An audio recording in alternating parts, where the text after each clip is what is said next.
Salve o Corinthians, o campeão dos campeões, até a pé nós iremos. Sou tricolor de coração, eu sou Zé Luiz Rodovalho, seu novo guia prático de composição musical, e esse é o Composição Sem Limites. Existe uma conexão interessante entre a música popular brasileira e os hinos de futebol dos clubes do Brasil, principalmente por dois nomes que são bastante emblemáticos na história da nossa música e que passearam aí pelos meandros dos hinos de futebol. Em primeiro lugar, o que é um hino? O hino é um estilo musical que busca exaltar alguma coisa, podem ser deuses, entidades, bandeiras, enfim, nações e assim sucessivamente. Então, os clubes de futebol do Brasil têm os seus hinos para exaltarem as glórias, a história, a camisa, o manto sagrado e assim sucessivamente. E dois nomes muito importantes da música popular brasileira, além de outros nomes não tão relevantes, não tão midiáticos, mas também da música popular brasileira, estão envolvidos com isso, né?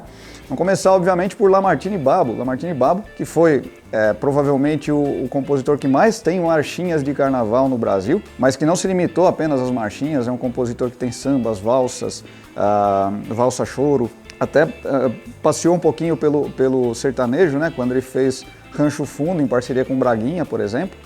Lamartine Babo, então, é um compositor muito versátil, e ele é compositor de nada mais, nada menos do que 11 hinos de clube de futebol, todos do Rio de Janeiro.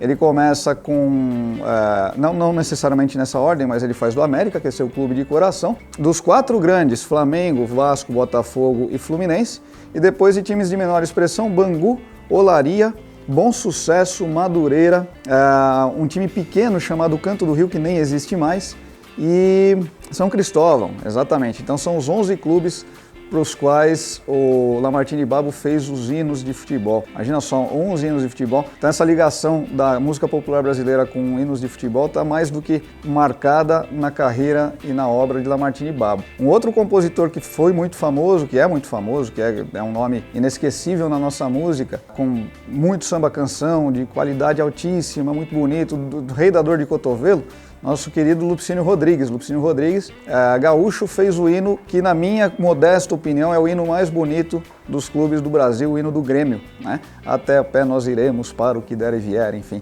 Esse é o hino que eu considero o mais bonito. Eu quero deixar, inclusive, para vocês também opinarem aí.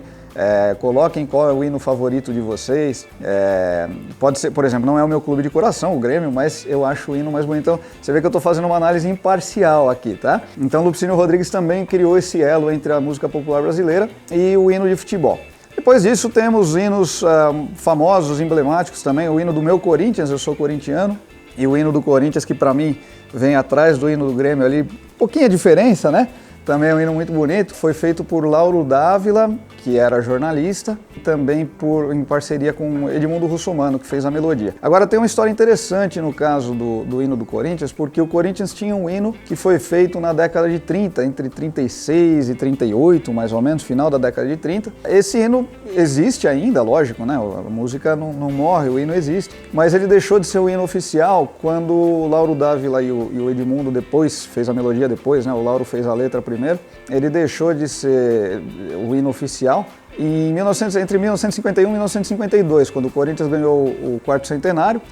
É um dos times favoritos do meu pai. Meu pai sempre fala do Rato, que era o técnico do Corinthians, né? O Corinthians foi campeão 51, 52, vice em 53 e campeão em 54, alguma coisa assim, ou por aí, né? Foi um time de muita projeção, de muitos títulos. Ganhou o quarto centenário, e aí entre 51 e 52, Lauro Dávila e Edmundo Russomano fizeram então o hino que se tornou o hino oficial do Corinthians. Salve o Corinthians, o campeão dos campeões, eternamente, assim sucessivamente, né? Então existia um hino composto ali no final da década de 30, e a partir de 50, 51, 52, esse hino que todos conhecem e que se tornou o hino oficial, né? São Paulo Futebol Clube tem um hino composto em 1936, olha só, pelo José Porfírio da Paz. José Porfírio da Paz, teoricamente, não era músico, era um cara apaixonado pelo São Paulo Futebol Clube, participou da fundação do clube, vivia, segundo relatos, vivia o São Paulo Futebol Clube, a vida dele era o São Paulo Futebol Clube, e ele que fez o hino do São Paulo em 1936. O hino do Palmeiras foi composto, aí o Palmeiras já teve uma outra abordagem, né? O Palmeiras foi composto por um maestro e um regente. Dr. Antônio Sergi era maestro e regente, e ele fez o hino do Palmeiras em 1949, um hino muito bonito também, né? Então o Palmeiras já teve essa conexão maior com um músico de fato, né? Alguns outros hinos aqui que nós vamos mencionar, temos aqui Vicente Mota, que fez o hino Vicente Mota fez o hino do Atlético Mineiro, né? Depois nós temos aqui o hino do Cruzeiro, feito por Jadir Ambrósio, em 1965. Jadir Ambrósio também era músico, sambista e professor de música. Então, mais uma vez, a relação entre a música popular brasileira e os hinos de futebol, né?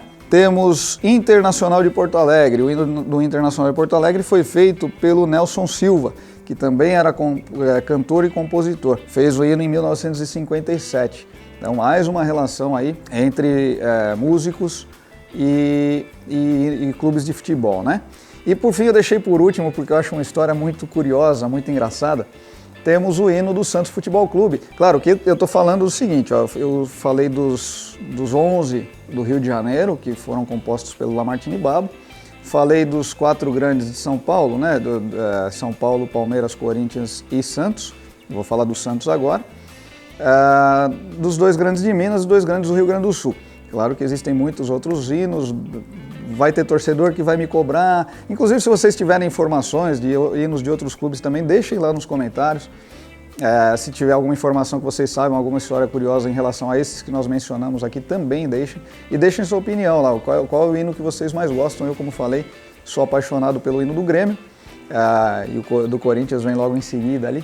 E para mim, vou abrir o jogo aqui, para mim o mais feio de todos, eu sei que vocês vão me criticar, tenho nada contra o clube, mas o hino do Santos é muito feio. É uma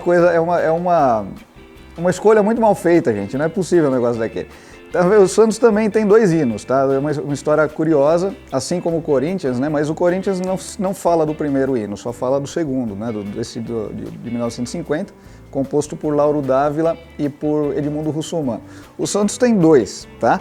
Um foi composto por Roma, Carlos Henrique Roma, que é o hino oficial, na verdade, do Santos, né? Mas, olha que história curiosa, 2 palmeirenses, em 1956, é isso? 1955, 56, os Mangieri, não sei se é Mangieri ou Mangeri, né? Mangieri Neto, Mangieri Sobrinho, palmeirenses, fizeram a marchinha, a famosa marcha Leão do Mar, em 1956, para o Santos, que havia sido campeão paulista, e em homenagem, fizeram homenagem ao Santos, que já tinha o hino nacional, de novo, que já tinha o hino oficial, mas aí os Mangieri fizeram então o Leão do Mar, que caiu no gosto da torcida, sabe-se lá como, a música tem coisas curiosas, né? Como eu falei, eu acho extremamente de mau gosto essa marcha, os Mangieri não foram felizes, na minha opinião, mas eles fizeram essa marcha. Ela começa Santos, Santos, gol agora, quem dá bola é o Santos, vocês lembram disso, né? Todo torcedor do Santos, toda torcedora do Santos vai conhecer. Esse é considerado, na verdade não, é tido como o hino do Santos, mas não é o hino oficial, olha que coisa curiosa, né? Então, é uma história bem diferente. O imponderável aparece aqui em todas as maneiras, né? Primeiro, não é o hino oficial. Segundo, é a música que caiu no gosto da torcida. E terceiro, foi composto por 2 palmeirenses. Olha só que coisa maluca, né? Realmente um negócio muito interessante. Então, olha, repito, deixei minha opinião aqui. Para mim, o pior de todos é esse do Santos. E o mais bonito é o do Grêmio. Deixem a opinião de vocês lá, com todo respeito, tá, gente? Pelo amor de Deus, com todo respeito a todos os clubes. Deixem a opinião de vocês. Como eu falei, se vocês tiverem outras histórias, fico devendo aqui, é muito hino, muito clube, né? Mas tem Sport, Recife, tem Bahia, tem Vitória, enfim, tem um monte de clube que não acaba mais. Eu procurei trazer aqui dos mais importantes. E principalmente para mostrar, então, essa comunicação, essa ligação entre clubes de futebol e a música popular brasileira, novamente, principalmente por intermédio do Lamartine Babo, com 11 hinos de clube, e do Lupicínio Rodrigues, aí, com o hino do Grêmio de Porto Alegre. Então, ficamos por aqui hoje, era essa a nossa curiosidade. Deixem lá o clube de coração de vocês, qual que é o clube de coração, qual que é o hino que vocês mais gostam. Se inscrevam no canal, cliquem no sininho e compartilhem para que outras pessoas possam compor sem limites.